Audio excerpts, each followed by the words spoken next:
So basically, what went wrong yesterday? What happened? Well, a lot went wrong. To start with, we got there and I thought, well, pitch looks all right. Chatted to their gaffer and he says it's touch and go whether it's on, but the ref said it's playable. Had a walk on and a lot of surface water. So I was in the dressing room and I told the lads, I said, look, this is a perfect game for us. I said, the conditions I'd love. I said, you should love this. It's, we'll play the ball over the top. We'll give them a bit of chasing in here. So he starts off well. Should have scored first couple of minutes with a header. And then we're in control. We're doing quite a bit of attacking. They score, took a slight deflection, playing off the post.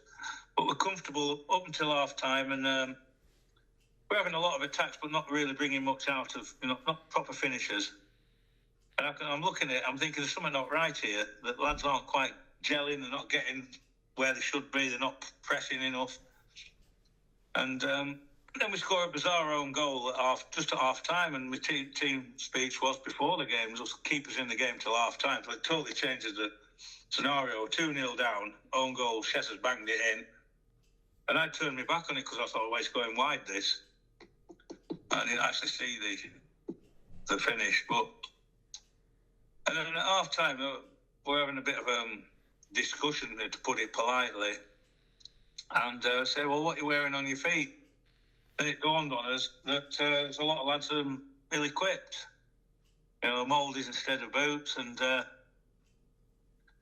so, big error from us all there. We've not read the pitch, we've not read how it's cut up. And they're getting us on the break, which we knew they would. So we go out, we have a good goal second half, they did well. No complaints throughout the whole game at their effort. A bizarre sort of looped header for 3. And then to compound it, they go down to 10 men. And then they just decide they'll just lump it and defend. And the last 2 goals are just joke goals where we're just trying to keep the ball in play, and Clark is knocked a back pass, it's stuck in the mud, it's not reached. He's trying to do the right thing, keep the ball, knock it out or keep it in. The last goal, we're trying to play it out, we've lost it in the same conditions. So in the all, it looks like a big hammering, but we like to be at firepower in the final third because of those conditions. But they never give in to the quality. It looks like a murdering and a hammering, but it wasn't. And some nice compliments from them afterwards, actually, in the hut, talking to their players. And I said, well, they defend. They said, well, we had to do our own work because we'd seen your videos and that.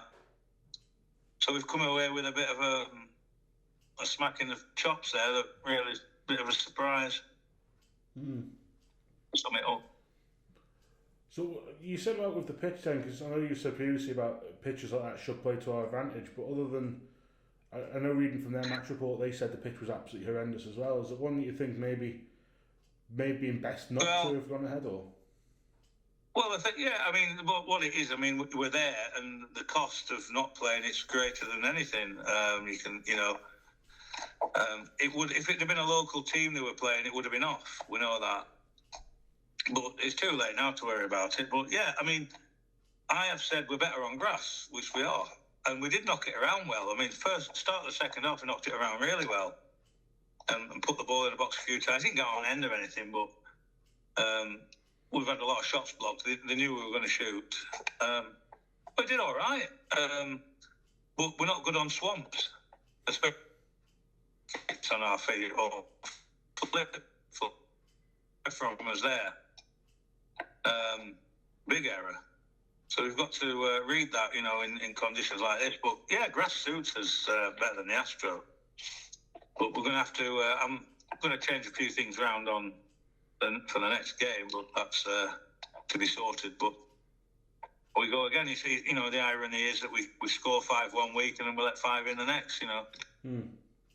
But it wasn't a capitulation. If people read into that, they're wrong. I've no complaints about the lad's effort. And we didn't have any luck with Dino. We're going to have to sort him out. He's been carrying this knock for a while, and he wasn't truly fit. And we've had to bring him off. He got another knock as well. So we're going to have to look after people and get them fit. But I was less gutted last night than I was with the last home defeat. That sort of thing against that Pilkington mob. That hurt. Look, last night I just take one of those things. I've been on the wrong end of a lot of hidings, and you do in football, you get used to it, and you do look for mitigating circumstances, and there were a few. But are you accounting more of it, say, to the whole day, just sort of was one of them, put it to the back of the mind and move on? Well, you have to. I mean, I could have been a Welsh rugby player.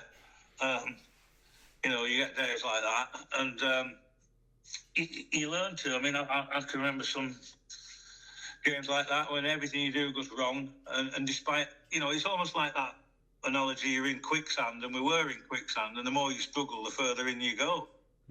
And it looked like, and the lads are getting frustrated, notes coming off, and the ref's not helping. I mean, he was awful and worse for them than he was for us.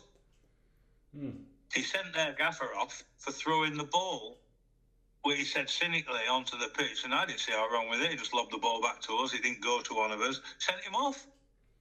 And apparently you can't do that. You can't touch the ball. Yeah. Moments later, the ball comes out of the sky. I catch it and give it to their lads. I thought I was going to get sent off. And he sent the guy off. Was a bad tackle on Shez. It was.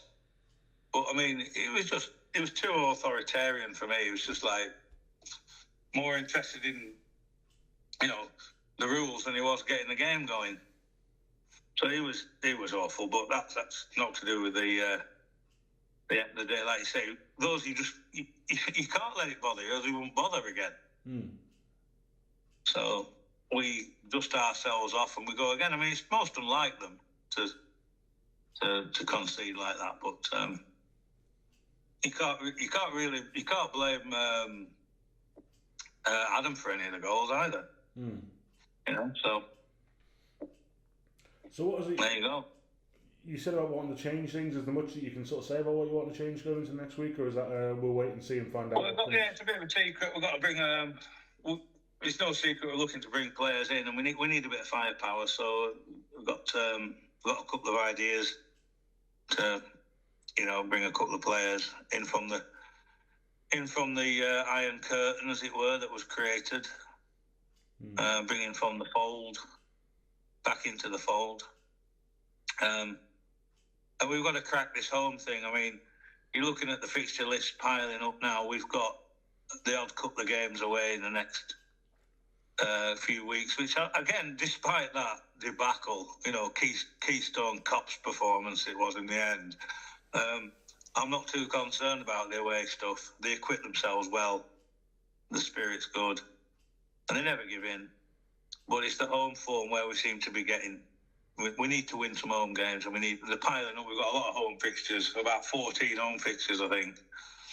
So we need to win, start winning at home. Just in that, you said before about making things difficult for teams, but they turn up at home and they turn up at the Bowl, and they've got this very fine pitch. Well, they've got the Bowl, which is not the finest of Astros you'll see, but it's still there. And they're used to sort of playing on these pitches. How can you go about making it difficult for teams that are coming to us?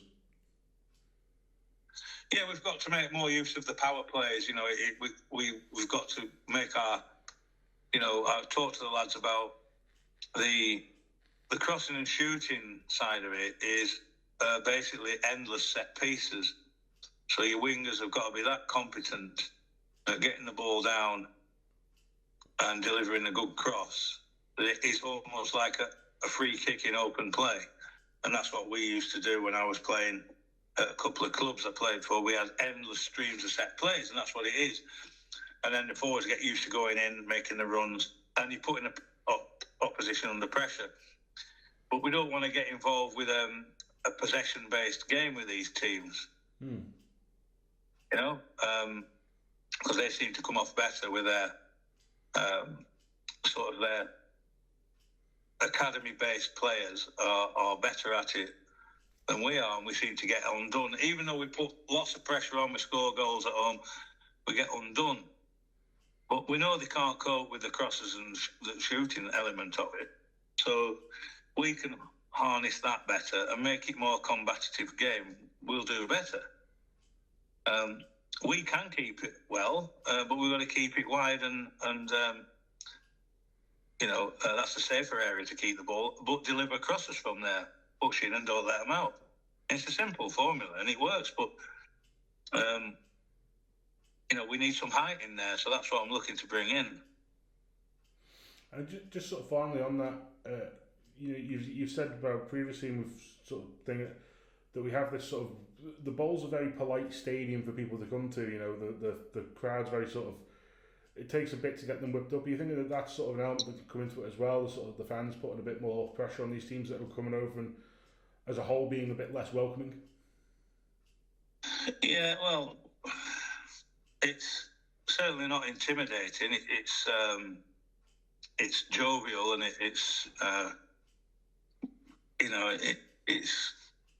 they're enjoying it when they come over. I see these teams that they see it as a one-off jolly up, and they come and give it their all, and all their fans enjoy it. Ours are great when they're singing their little songs and that, but I just think, on the pitch, we've got to make it a lot tougher. We've got to bombard these sides and make them think that they're in a real battle here. It's difficult to play a physical game with a modern referee, and I'll give it that. You're not allowed to touch anyone to go down, and so they milk that. So what you've got to do is put enough chances in to the box. So if there's 40 crosses raining in each game, the ref can't blow up for a foul against us every time. You put one in every blue moon, he'll give it to the keeper, someone falls over, blah, blah, blah. So we have to up the percentages of chances, and we also got to up the percentage of taking the chances, because we have missed a lot. So the finishing's got to be a lot better, creating the chances a lot better. We have to defend a lot better because we haven't kept a clean sheet yet. So there's a lot of things to work on. But like I say, we're building a good squad, and it's one bad game doesn't ruin your season. I'm only counting the season from when I took over, saying we were left adrift, and so overall we've done a lot better than I thought. We've done well, but we've got to put that debacle behind us now and focus on Earlham and go for it. We've got to go for the jugular, and we've got to beat them. And I'm getting to the point where draws aren't any good. We have to win.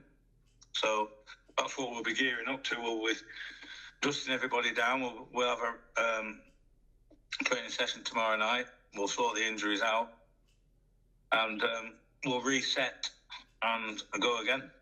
That's all we can do. But it'd be nice if the fans get behind us. It'd be nice if we crowd and go stand behind each goal and cheer the lads on. We had a few fans there, the regulars yesterday. Good support. But the lads do appreciate the support, I know that. So, there we go. There you are. There's the summary. Well, Rick, cheers for your time, and we'll see you on Saturday evening at the Ball. Have a good week, and we'll see you then. Yeah, okay then. See you, Sam. Cheers. Ta-ra. Cheers, buddy. Bye. Right.